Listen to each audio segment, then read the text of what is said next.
Good morning, everyone. Hope everyone's well. As with all aspects of growth and while in a pandemic, cybersecurity has changed dramatically due to increasing threats to businesses, and the impact to the user community is at a greater scale than ever expected in a connected world. Welcome to this morning's webinar on, shall we say, world-leading end-to-end cybersecurity provider, CyberCX. We'll be talking about how to improve your cyber risk exposure. On screen now, you should see a poll. If I can ask you to kindly answer the questions before I officially hand over to our hosts. That's me, your host for today. So if you have any questions relating to this or any of the future webinars, or if you have any questions relating to how the Chamber can help your business reach its full potential, please get in touch. My contact details are on the screen. Before I officially hand over again, another reminder, there is a poll on your screen. Our hosts for today are going to be Giles Rothwell and Christina Stevenson, and which I am going to be kind enough to hand over to you, Christina. Great, thanks, Sunny. Welcome, everyone. Thank you for joining us today to discuss cybersecurity risk exposure and how you can improve it. So the focus of today really is to give a bit of an introduction to ourselves, and then we'll do almost like a two-step process. So hand it over to Giles, introduce yourself. Hi, I'm Giles Rothwell. I'm Director of Security Testing and Assurance for CyberCX for the UK and the US region. So basically we look after the actual testing processes, both at a technical and physical level. Great, and I obviously am Christina, as Sunny said. I'm a Director for Governance, Risk and Compliance for the UK-US region, which are responsible for implementation and management of different various management systems. So the overview today, really, what our main objective is to supply you with some kind of clear tools that you can implement both at work and at home.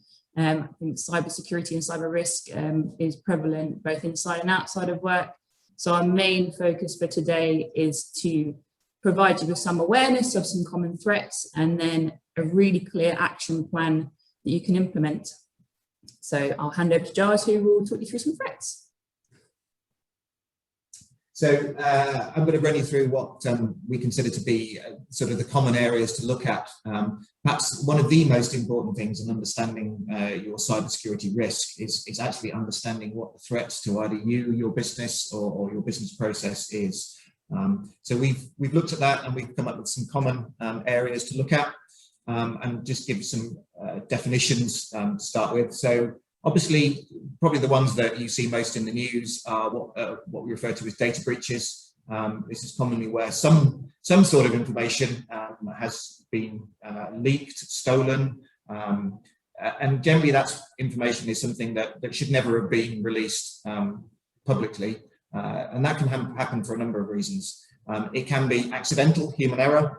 Perhaps one of the most common things we see is literally people, putting the wrong address in an email and sending something to the wrong people.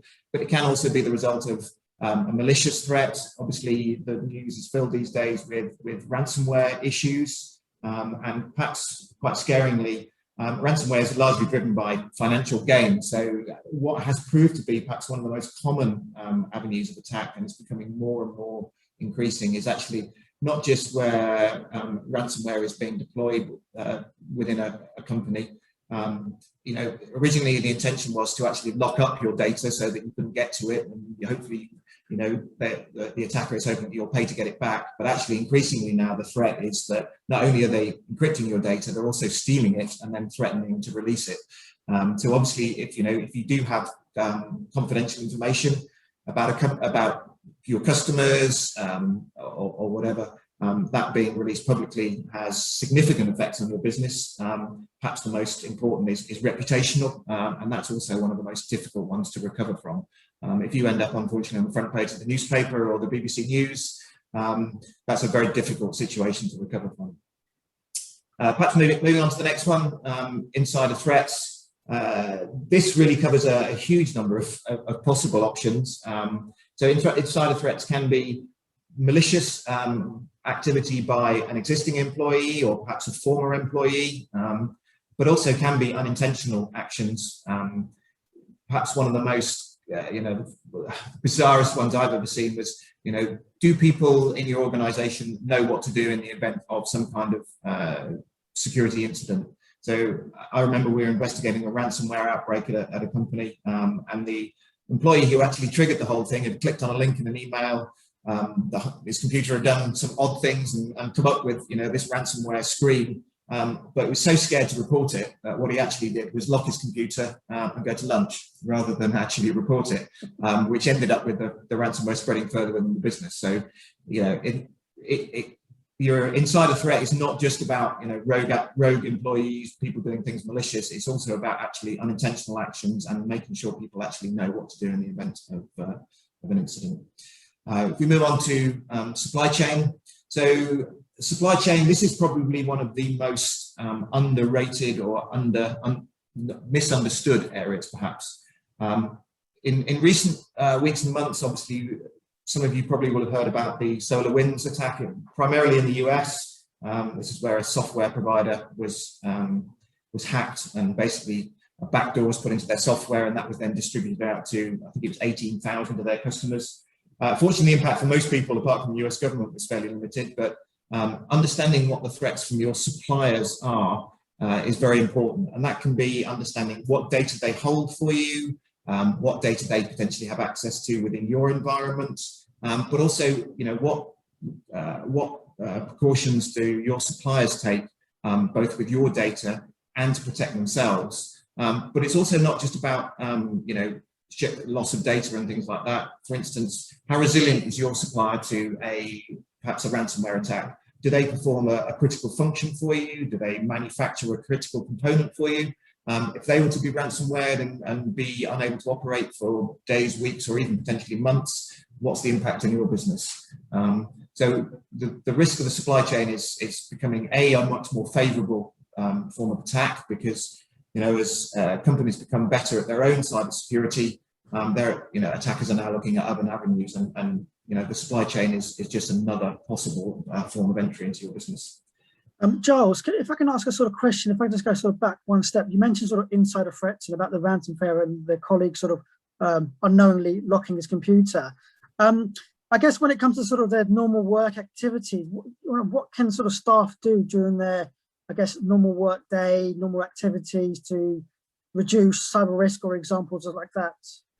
Okay, I mean, Katrina's going to talk a little bit more about this in the sort of action section, but at a very high level at this point, user education is perhaps the most critical activity. So people understand, what not to click on in emails, which is probably one of the most common forms of attack, spam, phishing, even spear phishing, which is, targeted attacks. So educating people as to what not to do, but also educating them as to what to do in the event of an incident, and not to be afraid or scared of, that probably is the biggest single thing we see where incidents go unreported, is actually people are just scared of admitting they might have done something wrong or feeling foolish. But that can end up with the incident itself ending up being far more serious, potentially, if it's not detected and dealt with early. So, encouraging people to actually report not necessarily their own behavior, but also other behaviors or things they see within the business as a risk. It's absolutely critical. They're the people who are going to see these things first. So education, I think, is number one in that context. Definitely. And just to build on Giles' point, I think it's really important with insider threat that we don't just focus on technology areas and technology entities within the organisation, but it's every colleague and everybody contributes to mitigating or enhancing the cyber controls that we have. So more often than not, we see the non-technology teams are kind of your victims, your executive management, your finance, your HR, those that have access to what we'll call the immediate, knowledgeable, confidential data. It's about providing the awareness and education to them as well, not just your technology teams. Oh, excellent. Just a final reminder to the participants in the room, you should see a poll in progress. About 60 of you have voted so far.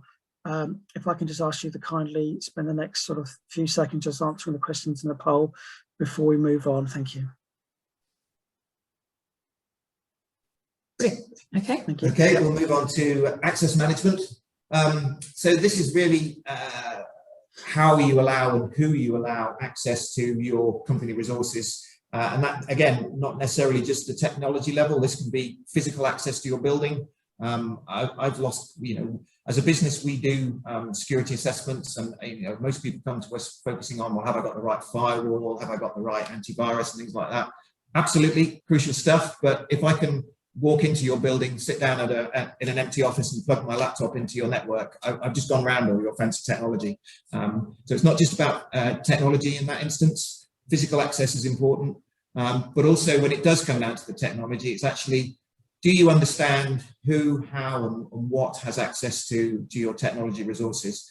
Probably one of the most common things that we see is that people have way more access than they need to do their daily job. And that comes down to two things. It's not necessarily a trust thing. It can be, we commonly find that people, even not in IT teams, have administrative level access to Windows networks because they're a manager or because they have a function that they need to do with it. But using admin level roles for your day-to-day function has other fallout activities. You click on you fall for that spam email, or I say fall for it, but you're tricked into it, and some of these things are very clever. Then potentially you've just got malware running on your network with administrative level permissions. So access management is all about controlling who has access to what, why, and do they have the right levels to do their, the right level for their job. It can be a trust thing as well. Obviously, you don't want to give people permissions that they could abuse intentionally or accidentally, but it's more about understanding actually, do only the right people have access? And also, what mechanisms are you using for access control? Do you use strong passwords? Do you use two-factor authentication for access to your email, for instance? The single most common form of breach that we see as a business is email breaches. Primarily, I'm not going to beat up Microsoft, but primarily Office 365, but I think that's probably because it's the most common, where people just haven't deployed two-factor authentication. They've used the same password for their Office account that they've used perhaps for Facebook or LinkedIn, and that password's been gathered in a different breach, and all of a sudden, people are going around and trying those passwords against their Office account, and they're in at that point. So that is by far the most common incident that we see, and easily fixed, or relatively easily fixed, with two-factor authentication. So, how do you control access? Who has access? And understanding how you control access to information is important. Okay. Next one is lack of control change. This covers, again, a huge range of areas, but to some extent it comes down to, do you understand what your environment looks like and who is allowed to change it? So this has become perhaps a bit more prevalent, particularly with the move to people, everything pretty much is moving to the cloud these days. The people running their own data centers is becoming, not just financially unattractive, but also technologically unattractive. More and more people are moving stuff into somebody else's data center, into Amazon, into Azure, into Google, and that makes life a lot easier for your IT teams. But in the old days, where you used to have to actually physically go out and buy a server, somebody had to approve it, you then had to physically get it in the building, rack it, put it into a data center. A lot of those what were effectively almost controls have now gone. You can spin up a new server in Amazon in seconds, and then potentially somebody has put a server with your data on it in a public-facing environment such as Amazon. Do you know what they've done? Do you know what data they put on it? Were they allowed to do this? More often than not, we commonly find when we look at cloud environments for customers, they've got servers running that they have no idea what they do, or that some developers spun up because they had an idea about this, but ended up putting a copy of their production data on it, and doesn't have all the relevant controls in place. Very common way that security incidents happen. So understanding what you've got, understanding who's allowed to change stuff, absolutely critical in understanding your risks. And the last one is a lack of strategy. Again, this comes down to a number of areas, but understanding what you do at a security perspective, so that actually your staff understand, or the people actually providing your business function understand what actually is your controls, your strategy, your policies around security. If they don't understand, then you can't expect them to have the right controls in place, or to not do things that they're not supposed to do because they've not been told. And that possibly is one of the most common things that we see, is actually, again, coming back to the education piece, people don't know what they're allowed to do or not allowed to do, and therefore that's where things happen that never intended to be malicious or not intended to have security consequences, but it's very common that it do. So having a strategy, communicating that strategy, having, you know, what can be relatively simple security standards is absolutely vital. It doesn't have to be, you know, we're not talking about having 500-page documents that people have to read. In fact, I would recommend that they're not, because people won't read them. But it's having clear, simple, understandable policies and a strategy, so that your staff know what to do in operating security within your business. So that's my bit. I'm going to hand over to Christina, and she's going to talk you through what can you actually do to prevent some of these unpleasant things happening. Okay. Before we hand over to you, Christina, again, just a reminder, the poll is up. I think only 60% of you have voted, and we'll give it about sort of 5 more seconds. If you haven't already voted or put your answers in the poll, please do so now. I'm just about to end the polling, so we sort of see the results on screen, and we'll perhaps touch on it later, or we can sort of ask any questions around it during the presentation. So here we go.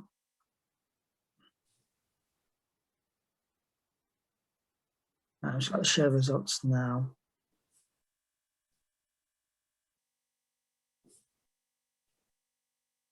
Okay. There we go. So, great. So that's a pretty good mix. So something, I think, you know, 4 out of the audience, 67%, I think something we need to focus a little bit more on. So hopefully, as we go through the actions, where Giles has done a pretty sterling job of explaining some, you can take some of the information back that we're going to give to you into your organisation, so you can help them focus on it a little bit more. Brilliant. Just sharing results. Give me 1 second. There we go. Brilliant. Okay. So this is a kind of the clear action plan that we wanted to provide to everyone who is attending today. Some of it will be fairly familiar. We've kind of already touched on it. So what I'll do is I'll just run through each one individually. And again, if you've got any questions, just put them in the Q&A chat box, and we'll try and address them as we go through. So the first one we've kind of already touched on, about providing awareness training to all staff. And I really do emphasize the all staff. More often than not, we've seen in organisations, they tend to focus on the people who kind of have their hands in the engine, so to speak. But it is really important that all members of an organisation are aware of how they can contribute to securing your cyber risk exposure, and, you know, not enhancing it, if you like. The next one in the next action plan is identification and classification of your assets. In simple terms, this is really, what do you have and how important is it to you or your organisation? I think it's important to know what you have, so you know what controls you can apply to it, and how you can protect it, and what's a suitable level of control. I think it's also quite important. This can be through various different forms. Assets are not just physical as well. We can think of logical, you can think of people, you know, their knowledge, experience, all of that is also classed as an asset. Mature encryption controls. So this is where we'll come back to things like cryptographic libraries. So making sure that you are implementing controls that are appropriate to the data that you hold and that you have. This is both in transit and at rest, you know, making sure that, again, your data is adequately and suitably protected. Next one, this is always something that we often see is forgotten. In the creation of and storing of data, we tend to see that companies are pretty well advanced and mature all over it. When it comes to destruction or disposal, it's often a forgotten part of the process. So a secure disposal process is just as important as storing the data. Again, this is logical and physical. So making sure that you will destroy all media beyond all forensic recapture or acquisition of. So, and again, if you have paper-based data or information, just making sure that it's shredded, and throughout the disposal process, you've got a clear chain of custody from start to finish. Security frameworks and baselines. So Giles touched upon this earlier with regards to your change control. If you have a framework or a baseline on how something should be configured or set up, it's very hard to deviate from that, which just happened. But if you have a clear instruction from the start as to what you're meant to do, when it comes to when you're implementing changes, you can see, okay, does this align to our framework and our baseline that we have set up? Regular, timely and patching. I think most of the exposures or breaches that we see are often as a result of late or no patching put in place. I think Microsoft's got a pretty good cycle going, but it's important non-Microsoft servers and OSs are also included in your patching cycle. They're a bit sporadic, granted, but it's just about at the point of when the patch is released, if it's appropriate, applying that to your estate. Is suitable access suitable to role? So again, Giles has kind of touched on this a bit. There's many different ways that you can implement access that's suitable to role. You can do it based on an individual's role within an organization, so we call it role-based access control, or you can do it as an asset-based access control, so particular assets have different roles assigned to them, or you can do a combination of both. But it's always about ensuring that the access that is given to or granted to an individual is suitable for them to do their job, but not every job. And I think that's important to note. So audit and review, this is also something that there's a great action to put in place in your organization. So you've implemented all these great controls, but you want validation or assurance that they're actually working, that they're effective and they are being used. So an audit review is a great way to do that. It can be something just as simple as having a look around and asking, okay, how did you set that up? Does it align to our baseline and framework? You know, what encryption controls have you put in this? Have you got all your assets within it? Have you got a data map? Is it appropriate for the legislation or the place that we are storing this data? Audit and review is a fantastic way to identify opportunities for improvement. And as part of your continual enhancement, your data will always be moving. It's never a kind of static thing. The way in which you operate is always going to be improving. So it's just making sure that what you set up from the start is continually mapping what you're going to be doing as your business progresses. Probably one of the most important ones with regards to if you do have a breach, or if there is an incident that happens, is to test your incident response plans. Again, this will feed into the awareness training right at the start. So as you're working through how an incident should play out in, you know, best or worst case scenarios, it will help train your staff on what they should do with regards to an incident. So back to Charles's example earlier, the guy who locked his computer and walked away, you know, if he was part of an incident response plan testing, he would have known to, you know, how to react if that situation had arose. You know, provide notification, you know, isolate it from a network, things like that. I think that's why we do incident response planning. And seems like you took a big pause. The more frequent in which it's done, I suppose, for different types of scenarios, the better and more mature you will be to handle it should the worst case scenario happen. So next one, aligning to business goals and objectives. This comes back to the strategy. I think if we've got one clear business goal, one clear business objective path, it's very easy to make sure that all the work and all your efforts are aligning to that. Ultimately with cyber, we're always trying to make sure that we're aligning to what the business needs are and the business goals and objectives. If the encryption controls we can put in place, we can make everything super secure at a great cost. But if it doesn't align to a business goal or objective, it's not really the most suitable option to pick. And then last but not least, strong access controls. So this, again, Giles touched on this earlier, is a really important thing that we're seeing more and more where companies are, it's there and it's available, they're just not implementing it probably to the best. So multi-factor authentication is a great example. Two-factor authentication is another great example. Just, you know, with remote access as well, it's more prevalent that the access controls that we have in place are not just a one in, one out, that they are, you know, authenticating the user and validating, okay, yes, you're an authorized user to this specific part of data, and we've validated that through this type of means. And that is our very quick action plan run through. The next slide. So I'll open the floor up to any questions or answers. Any questions or answers, you can provide the answers if you want, but any questions. Yeah.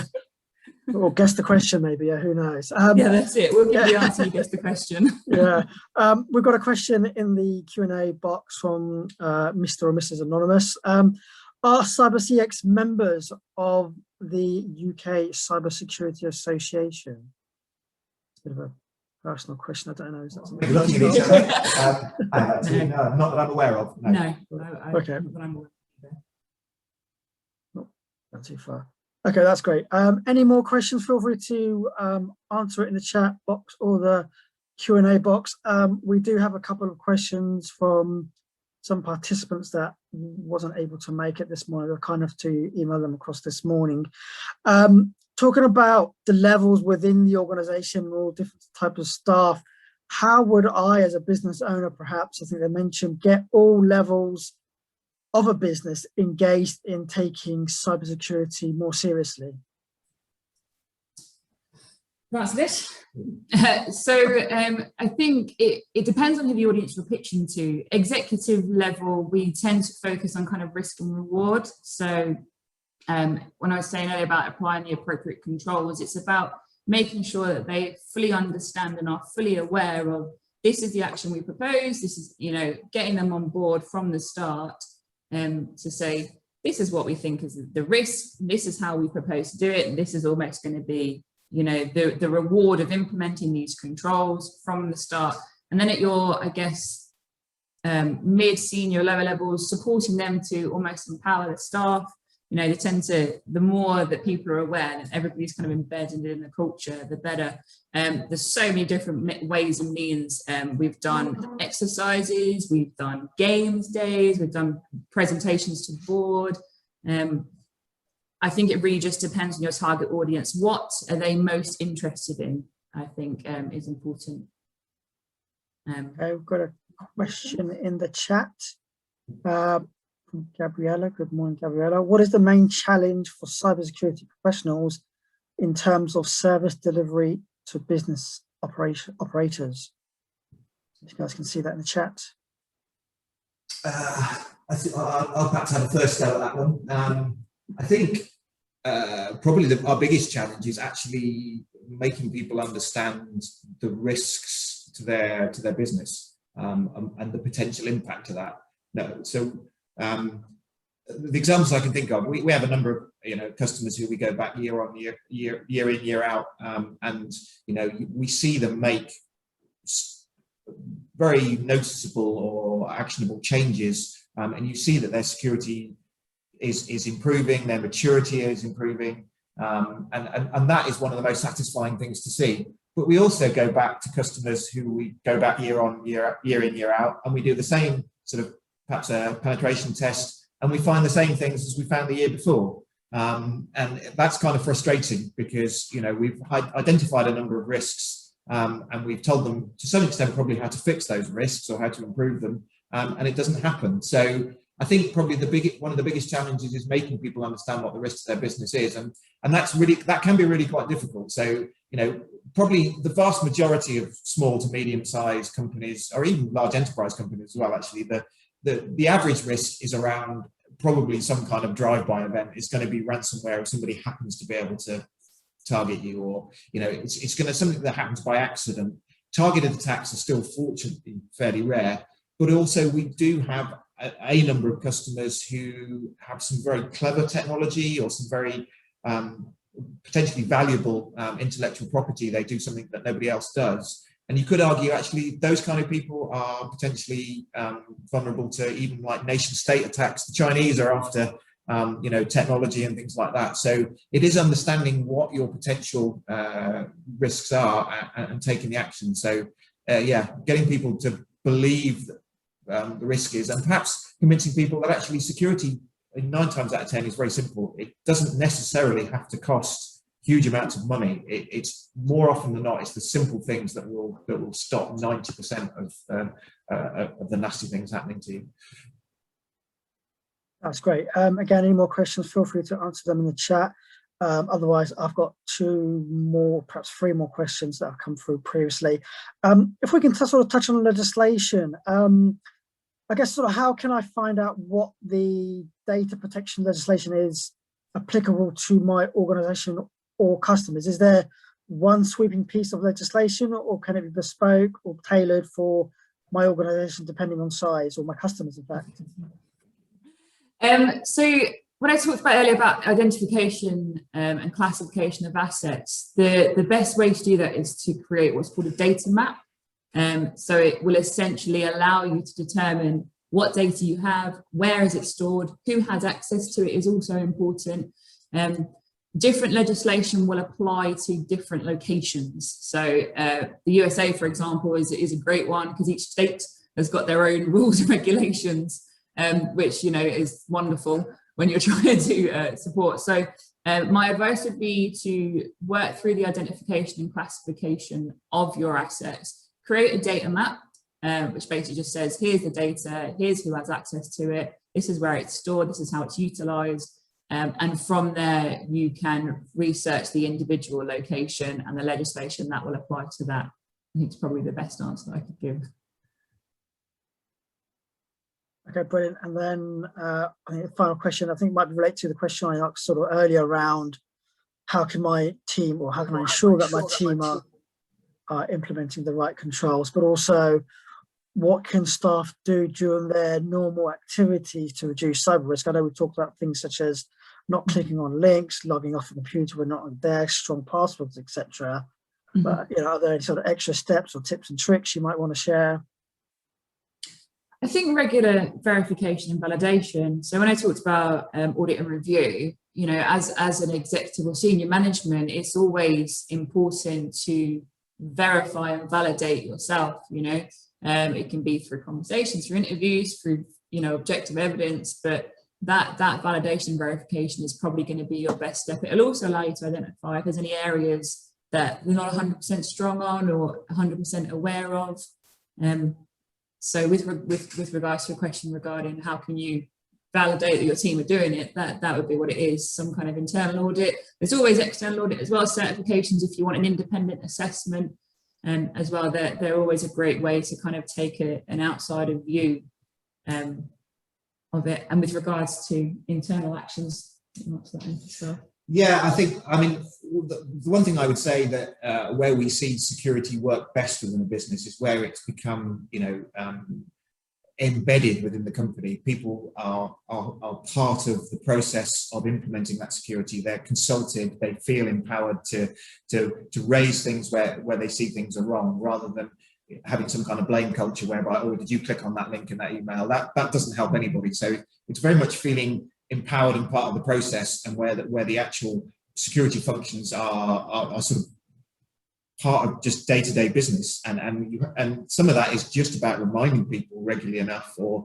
building it into your regular processes. But your staff have to feel part of the process. They have to feel empowered to be able to raise things, rather than think, I don't want to get caught out for doing something wrong, therefore I'm not going to say anything. Definitely calling out the good as well as the bad. If you're doing your simulations or your exercises or your tests, if there are people that are reporting, your phishing simulation and doing it regularly, then they're an advocate for your cyber risk. So congratulating and saying well done. Regularly we've tried, no matter how hard you've spotted it every single time, I think is just as important as providing the awareness to those who might not necessarily do that every single time. I think that, like you said, will build a positive culture of security first. Okay, another question for the sort of Q&A, so we can see that. There are plenty of sheriffs disguised as IT professionals. How can a business operator identify a competent cybersecurity professional? Good question there, Gabriella. Ooh, very good question. Define competent, I guess, isn't it? Really? Yeah. I think that's a very difficult one, actually, and it's not just any organisation, but even our own as an organisation that specialises in these things. That we have the same challenge to some extent. Experience is number one, I would say. 90% of what we do, you can't teach a lot of the skills. It comes from having seen it before or experienced it, or so having been in the industry for a little while is absolutely crucial. And I think where sometimes we see some of the biggest issues is where security is kind of lumped in as an IT function, or, you know, the IT team has said, well, you're in charge of security. That's great. I worked in IT operations for 20 years, and in theory, I had security as part of my job function, but I didn't know then probably 10% of what I know now. Now I do it as a job. And I think that it's that knowledge and experience is the most important thing. So somebody can come with a really impressive CV, or they've taken all the qualifications, but if they've only been doing it for 2 years, perhaps they're not going to be as good as somebody who's been doing it for 10 years, but perhaps doesn't have the same sort of certifications. It's a very difficult one. I don't think there is a black and white answer. No. But I would say experience is probably the most important one. Definitely. And security is such a broad subject. It's such a broad subject that to say you're an expert in something, you know, it's a constant ever moving goalpost. So I think to be competent is probably what I would say, rather than expert, is what we'd strive for. And like Giles said, experience in, you know, certain areas is a great way. Qualifications, as we've seen time and time again, people have gone on a course for a week, passed a certification, and the actual implementation of it, I think, is really what we're looking for. Another question. Good morning, Nick, from there. Everyone's four-letter word, which was the last couple of years, GDPR. When do you think GDPR will be more on the radar post-pandemic? I know certainly it was. We had lots of webinars, lots of events on that wonderful four-letter word. Obviously, this has fallen down the list of priorities for companies as they try to survive. And obviously, it's a massive synergy between cyber and GDPR. Yeah, who wants to tackle that one? Good question. So I would say it's not necessarily fallen down. I would just necessarily say it's not a in flight. I would say it's what I've seen more in organisations is it's pretty much in an organisation. They're trying to move from an implementation to operation, business as usual side. It's going to be one of those things like any change that organisations will naturally have to evolve and adapt the way in which they work to make sure that they're complying with it. But I would, from what I've seen at least, there's definitely organisations that are kind of, if you like, up and running with it. They've had to be with compliance-wise for quite a long time. So I'd be interested to hear a little bit more. If that's not your experience, by all means, reach out to me. I'm more than happy to discuss that more on a one-to-one basis if that's not your experience. I think there was an awful lot of hype when the legislation first came in, and if I'm brutally honest, there was an awful lot of bad advice. Yeah. I think the most important thing is getting the right advice, and some of that you can do through your own research or speaking to the right people. But there are a lot of, I won't say rogue companies, but there are a lot of people offering advice on GDPR and offering a lot of scare stories. And actually, the controls for a lot of businesses really shouldn't be that bad. It does depend what you do, what data you hold, and what you do with it. And you know, some of the controls around it are very important about what you can do with personal information. But actually, you know, unless you're trying to do something almost that you know is probably not quite right, actually, most businesses, the controls should be relatively simple, and it's more about education, awareness, and things like that than scare tactics and saying you can't do this because of GDPR, you can't do that. Actually, so I think getting the right advice is probably the most important thing, rather than shiny word. Yeah, it has become a bit of a swear word in a lot of businesses, and I understand why. But I think that's because it's become a scare thing people are scared of, rather than actually something to be embraced and understood. Brilliant, excellent. Thank you very much. We'll soon see, I guess, post-pandemic if it sort of rears its head again. But any more questions before we sort of slowly bring the webinar to the close? If not, I'll casually sort of move on. Right, excellent. So thank you again, Giles and Christina. Definitely some food for thought there when reviewing your, I guess, sort of organisation, cybersecurity, resiliency. Before we wrap up today's webinar, just a quick update on an upcoming webinar. Over the next 3 years, Activate Learning want to work with local SME employers to address the existing skills gap between young people leaving education. Quite a useful event taking place on the 8th of June at 2 p.m. This event will be particularly appeal for, I guess, employers from the following sectors. So if you work within the science, engineering, construction, health, accounting, computing, digital technology, creative arts, motor vehicle, manufacturing and architectural industries, just to name a few, that webinar's for you.